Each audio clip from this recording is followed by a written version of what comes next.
Bonjour à tous. Aujourd'hui, on va voir un nouveau cours sur le résumé et l'analyse du roman « Une vie » de Guy de Maupassant. Une vie est le premier roman de Guy de Maupassant, publié en 1883. Il raconte l'histoire de l'héroïne, Jeanne, la fille unique et très gâtée d'une famille de hobereaux, le baron Simon-Jacques Le Pertuis des Vaux et la baronne Adélaïde et de sa désillusion face aux réalités de la vie. Chapitre 1. Le roman commence en 1819, alors que Jeanne Le Pertuis des Vaux, une jeune fille de bonne famille, quitte le couvent où elle a passé 5 ans pour retourner chez ses parents dans leur domaine, les Peuples. Elle est pleine de rêves romantiques et idéalise l'amour et la vie. Elle retrouve la liberté et rêve à sa future existence. Chapitre 2. Jeanne, désormais dans sa maison familiale, redécouvre le domaine et profite des joies simples de la nature. Elle se laisse bercer par ses illusions d'une vie idyllique, anticipant avec impatience un mariage parfait et une existence heureuse. Chapitre 3. Jeanne fait la rencontre de Julien de la Mare, un jeune noble désargenté qui commence à la courtiser. Charmée par son allure et ses manières, Jeanne tombe amoureuse de lui. Ils se marient rapidement, et Jeanne croit que ses rêves de bonheur vont se réaliser. Chapitre 4. Après leur mariage, Jeanne et Julien partent en voyage de noces en Corse. Ce voyage marque le début de la désillusion pour Jeanne. Julien se montre égoïste, impatient, et leurs relations intimes ne correspondent pas à l'idéal romantique que Jeanne s'était imaginé. Chapitre 5. De retour au domaine des Peuples, la vie conjugale commence à peser sur Jeanne. Julien se révèle être autoritaire, mesquin et avare. Jeanne, bien que déçue, tente de se convaincre qu'elle pourra trouver le bonheur dans cette nouvelle vie. Chapitre 6. Julien commence à montrer des signes de négligence envers Jeanne et devient de plus en plus distant. Jeanne, qui espérait un mariage basé sur l'amour et le respect, voit son rêve s'effondrer petit à petit. Elle tombe enceinte. Chapitre 7. Jeanne découvre que Julien a une liaison avec Rosalie, la servante de la maison. Elle est dévastée par cette trahison. Rosalie tombe enceinte de Julien, ce qui met Jeanne dans une colère et une tristesse profonde. Chapitre 8. Jeanne donne naissance à un fils, Paul, surnommé Poulet. Bien que cela adoucisse temporairement son malheur, son mariage avec Julien continue de se détériorer. Julien poursuit ses aventures extra-conjugales sans se soucier des sentiments de Jeanne. Chapitre 9. Julien meurt tragiquement, tué par un mari jaloux. Jeanne est à la fois soulagée et bouleversée par sa mort. Elle devient veuve à un âge relativement jeune et doit maintenant affronter la solitude et les difficultés de gérer son domaine. Chapitre 10. Jeanne se retire de plus en plus dans la solitude, se concentrant sur son fils Paul, qui devient son unique source de bonheur. Mais Paul grandit et s'éloigne progressivement d'elle, préférant une vie de débauche et de dépenses inconsidérées. Chapitre 11. Paul s'endette et demande régulièrement de l'argent à Jeanne, qui vend peu à peu ses biens pour subvenir à ses besoins. Jeanne est accablée par la douleur de voir son fils unique s'éloigner d'elle et sombrer dans le désordre. Chapitre 12. Paul finit par partir pour les colonies, abandonnant Jeanne à sa solitude. Elle est désormais complètement seule, ayant perdu toutes ses illusions de jeunesse. Sa santé décline, et elle sombre dans la mélancolie. Chapitre 13. Rosalie, la servante qui avait trahi Jeanne autrefois, revient auprès d'elle. Elle prend soin de Jeanne avec dévouement, et malgré leur passé difficile, une réconciliation se produit entre les deux femmes. Rosalie devient un soutien essentiel pour Jeanne dans ces dernières années. Chapitre 14. Jeanne reçoit des nouvelles de son fils Paul, il a eu un enfant avec une femme qu'il n'a pas épousée. Jeanne, bien que vieillie et fatiguée, trouve un nouvel espoir dans l'idée de rencontrer son petit-fils. Le roman se termine sur cette lueur d'espoir, même si la vie de Jeanne a été marquée par les désillusions et la souffrance. L'analyse de l'œuvre.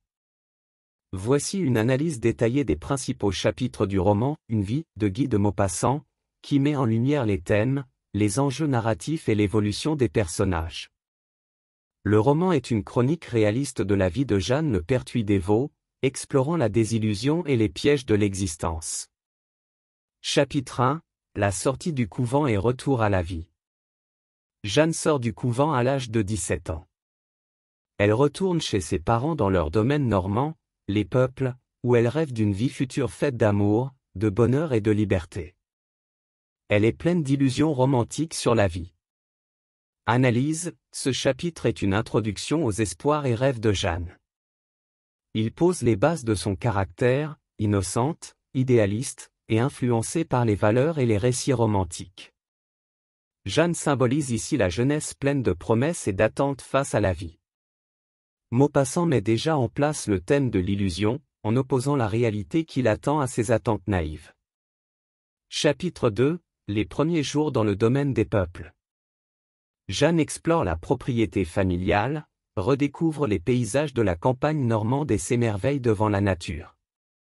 Elle se réjouit de la liberté retrouvée après des années cloîtrées au couvent. Analyse, le cadre rural est ici mis en avant, offrant un contraste avec l'enfermement du couvent. Le domaine, les peuples, symbolise pour Jeanne un nouveau départ, un espace où elle peut construire son bonheur. La nature joue un rôle symbolique fort, elle représente la vie, la promesse de la fertilité et l'épanouissement que Jeanne espère atteindre. Cependant, Maupassant glisse des indices de la désillusion à venir, car cette vision idyllique de la nature et de la liberté est trompeuse. Chapitre 3 – Rencontre avec Julien de la Mare. Jeanne rencontre Julien de la Mare, un jeune noble qui la courtise rapidement. Sous son charme, elle accepte sa demande en mariage. Jeanne voit en Julien l'homme idéal, celui qui concrétisera ses rêves d'amour. Analyse, ce chapitre marque le début de l'intrigue amoureuse et la mise en place du thème du mariage. Jeanne, sous l'effet de ses illusions romantiques, se laisse séduire par Julien. Cependant, des indices sur le caractère réel de Julien sont déjà perceptibles, sa vanité, son avarice. L'idéalisme de Jeanne entre en contraste avec la réalité des relations humaines, et ce mariage précipité annonce les désillusions à venir. Chapitre 4 – Le voyage de noces. Jeanne et Julien partent en voyage de noces en Corse. Mais ce voyage, loin d'être une lune de miel romantique, révèle la véritable nature de Julien, il est froid, égoïste et impatient. Analyse, ce chapitre marque un tournant dans la vie de Jeanne. Le voyage de noces devient le point de départ de la désillusion conjugale. Le contraste entre les attentes de Jeanne et la réalité de sa relation avec Julien est frappant. Julien ne correspond en rien à l'image idéalisée que Jeanne se faisait de l'amour. Cette expérience met fin à son innocence et amorce le processus de désillusion. Chapitre 5 – La vie conjugale. De retour au domaine, la vie conjugale s'installe. Jeanne découvre que Julien est avare et autoritaire, bien loin du mari attentionné qu'elle imaginait. Elle tente de trouver du réconfort dans la nature et dans la routine domestique. Analyse, le mariage révèle le vrai visage de Julien. Maupassant dépeint ici une critique du mariage bourgeois de l'époque, souvent fondé sur des conventions sociales plutôt que sur l'amour et le respect mutuel. Jeanne, enfermée dans ce mariage, voit ses rêves d'épanouissement se briser. Le thème de l'enfermement, déjà présent dans le couvent, refait surface, cette fois-ci sous une forme plus intime, Jeanne est prisonnière de son mariage. Chapitre 6 – La grossesse de Jeanne et la trahison de Julien. Jeanne tombe enceinte, mais découvre bientôt que Julien entretient une liaison avec Rosalie, la servante. Elle est dévastée par cette trahison. Rosalie tombe enceinte de Julien à son tour. Analyse, ce chapitre met en lumière la violence morale que subit Jeanne. La trahison de Julien est un coup de grâce pour ses idéaux romantiques. Maupassant critique ici les mœurs patriarcales de la société, où la femme est souvent reléguée à un rôle de soumission, victime des infidélités de son mari sans pouvoir s'émanciper. Jeanne est à nouveau confrontée à la dure réalité, le mariage n'est pas un refuge d'amour, mais une cage. Chapitre 7, naissance de Paul. Jeanne donne naissance à un fils, Paul, surnommé Poulet. Julien, de plus en plus distant, continue à multiplier les infidélités. Jeanne se réfugie dans l'amour maternel pour son fils. Analyse, la maternité offre à Jeanne un nouvel espoir et un rôle dans lequel elle peut s'investir pleinement. Cependant, ce bonheur est fragile, car la relation avec Julien se détériore encore plus. Maupassant montre ici la capacité de Jeanne à se raccrocher à quelque chose de positif malgré ses désillusions. Pourtant, l'idée que Paul deviendra lui aussi une source de déception pour Jeanne est déjà suggérée. Chapitre 9, mort de Julien. Julien est tué par un mari jaloux lors d'une de ses aventures. Jeanne se retrouve veuve, jeune, et doit faire face à la gestion de sa vie seule. Analyse, la mort de Julien, bien que brutale, offre à Jeanne une forme de libération. C'est un tournant symbolique dans le roman, Jeanne n'est plus liée par le mariage, mais elle est confrontée à une nouvelle solitude. Ce chapitre marque la fin d'une étape, celle du mariage malheureux, et ouvre une nouvelle période de désillusion et de solitude. Maupassant montre que même dans la mort de Julien, Jeanne ne trouve pas le soulagement qu'elle espérait. Chapitre 11, le déclin de Paul. Paul grandit et commence à se détourner de sa mère. Il mène une vie de débauche à Paris et accumule des dettes, que Jeanne est obligée de rembourser. Analyse, ce chapitre symbolise l'échec total de la vie de Jeanne. Elle qui avait mis tous ses espoirs dans son fils voit ce dernier suivre un chemin de perdition. Paul, loin de représenter le renouveau et l'avenir radieux que Jeanne espérait, devient une autre source de souffrance. Maupassant dénonce ici la fragilité des relations familiales et la manière dont les enfants, souvent idéalisés par les parents, peuvent aussi décevoir. Chapitre 13, le retour de Rosalie. Rosalie revient auprès de Jeanne pour prendre soin d'elle. Elle devient son soutien, malgré la trahison passée. Jeanne, affaiblie, trouve un réconfort inattendu dans cette relation. Analyse, ce chapitre souligne la réconciliation et l'acceptation. Rosalie, autrefois cause de la souffrance de Jeanne, devient finalement son secours. C'est un symbole de la manière dont les liens humains peuvent évoluer. Maupassant introduit ici une notion de résilience, malgré toutes les désillusions, Jeanne retrouve un peu de stabilité dans cette amitié féminine. Chapitre 14, l'espoir du futur. Jeanne apprend que Paul a eu un enfant. Elle envisage de prendre soin de son petit-fils, ce qui lui redonne un peu d'espoir après tant d'années de désillusion. Analyse, le dernier chapitre se termine sur une note d'espoir, même si cet espoir est mince.